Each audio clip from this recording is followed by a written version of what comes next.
Hello, I am Becca Rue. Welcome to Rue's Musings, bringing philosophical yoga inquiries to Colorado Springs and beyond. Today I bring to you tips on how to do handstands, as well as the common things I've noticed that get in people's way.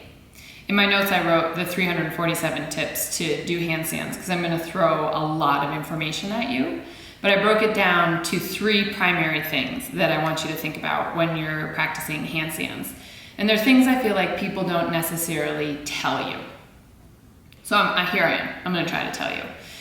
The first thing, and I mean this, so don't glaze over this like, yeah, I know that, which is something I run into a lot. People being like, oh, I've heard that before, when it turns out they have not heard that before. So the first thing is, number 1, work your hands. Use your hands, engage your hands. You're standing on them, you have to use them. So to set up your hands, take your hands mat width apart, truly. So if this was my mat, that's about mat width apart. I find, in general, this is a wider hand position for people than they're used to. Pinky fingers touch the edges of your mat. Unless you're an extraordinarily petite woman or a big, huge dude, or a big, huge woman or an extraordinarily petite man, I suppose. Next, pointer finger goes forward. So not middle finger, some of us have heard that. Point your pointer finger at 12 o'clock. Third, spread your fingers crazy wide, really wide. Not a little wide as they'll go. These are probably the 2 most important, aside from the mat width apart, is claw your fingertips into the floor. So if I come over here and try to lift up my finger, I can't. If my finger's asleep, it looks like that. I'll do this to my students and it really annoys them. Claw the floor.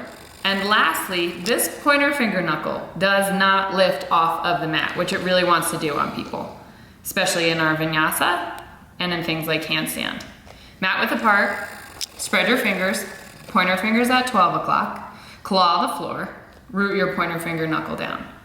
That's all in the category of engage your hands. Work your hands, you're standing on your hands. Tip number 1. To walk you through the rest of it, mat width apart, claw, pointer finger forward, pointer finger knuckle roots. Side body's long. So you take your shoulders forward while your butt goes back. Walk your feet in, melt your heart down, pull your ribs in.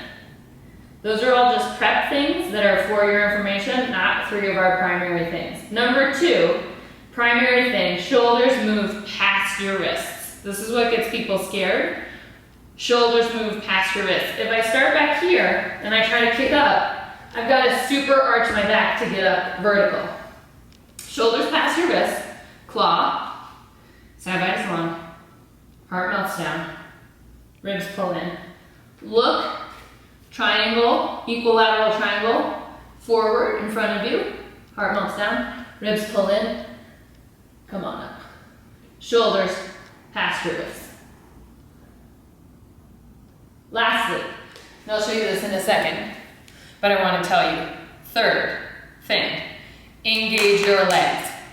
Engage your legs! Your legs can help you stay up. So you fire up your feet, fire up your feet, hug your legs together, and from your pelvis, extend out through your legs to the sky. It might help you if you say, hi-ya, hi-ya, work your legs. Like you're squeezing something between them and like the ceiling's closing in on you the whole time. To redo. Engage your hands. Shoulders past your wrists. Heart melts down. Ribs pull in. Engage your legs. In and up to the sky.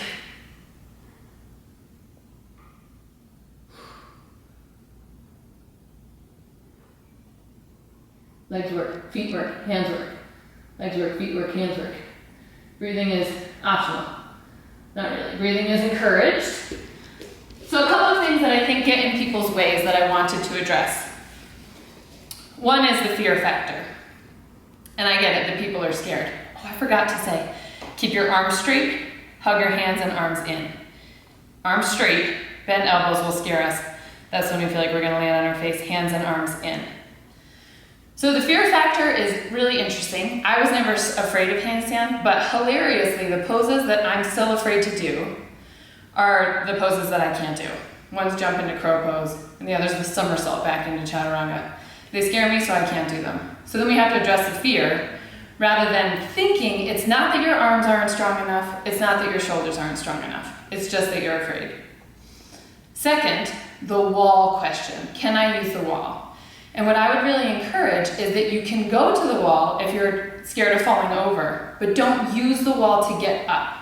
Here's what I mean. I can go to the wall, and as I kick up, I use it to get up there.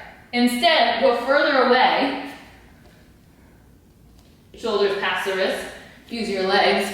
Oh, I cheated. Go further away even, so you don't use it to get up there.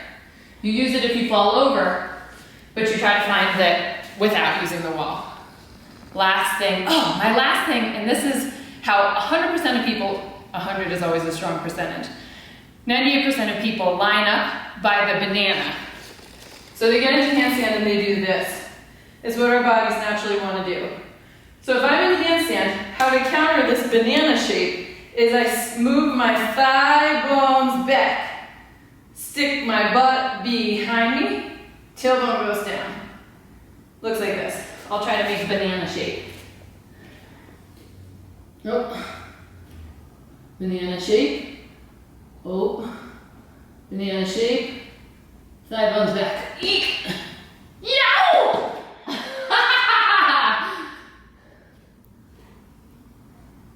When I rush it, I fall over. Banana shape. Thigh bones back. Tailbone down. In conclusion, one of the ways that I was able to do handstand was to practice coming into it every single way that I could imagine, any single way that a teacher would suggest.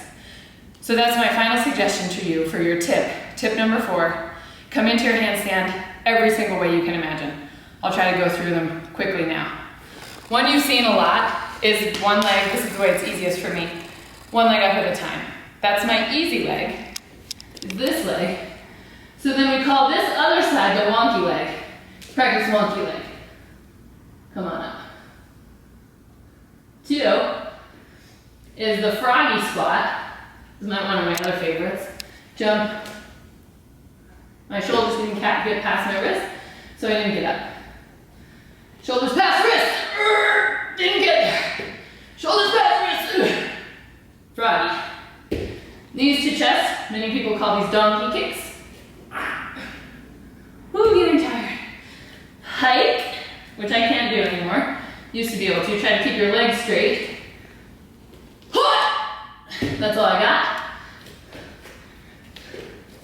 Fix your clothes. Awesome. From Prasarita Padottanasana, little tiny hops. Shoulders past your wrist, melt your heart. Ribs pull in. Use your fingers. Use your legs. This is one of my other favorite ways. Somersaulting. Whee! Whee! From standing splits, switch sides. We call this merrily we walk along. Up, switch. Up, switch. Up, switch. This is a shout out to Laura Lance from this pose, which is sort of cheat Ardha Hanumanasana. Whee!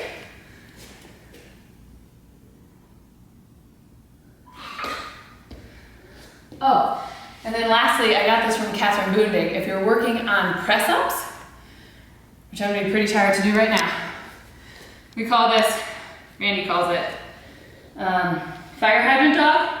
Here, toes, no hop. Side by side, heart melts down.